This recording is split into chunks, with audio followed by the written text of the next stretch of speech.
Thousands of years before modern medicine, people drilled into skulls, and somehow the patients lived. They were cutting or drilling a hole into the human skull. This is called trepanation.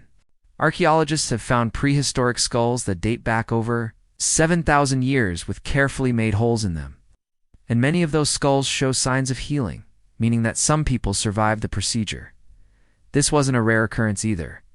Trepanation has been found on skulls from Peru to Russia, France to Egypt, so it was clearly a common practice.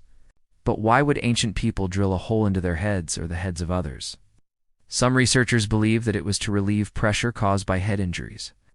Without modern technology, this would be one way to treat a traumatic brain injury. The procedure could release the pressure that builds up after a blow to the head. This would explain why many of the skulls show signs of healing. The people survived the surgery and lived to tell the tale. However, others argue that trepanation was part of a spiritual or ritual healing. Some ancient cultures believed that the hole in the skull represented the third eye, a mystical point of energy. By opening up the skull, you allow energy to flow freely, promoting healing. This, too, would explain why people would have multiple holes drilled into their skulls. They may have been operated on more than once to keep the energy flowing. What's most incredible about this is that the surgeries were done without metal tools. The ancient healers would use sharpened stones or flint to cut through the skull. It's hard to imagine how they would have done it any other way.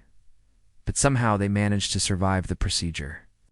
Modern scientists are still stunned by the precision, the care, and the apparent success of these ancient healers.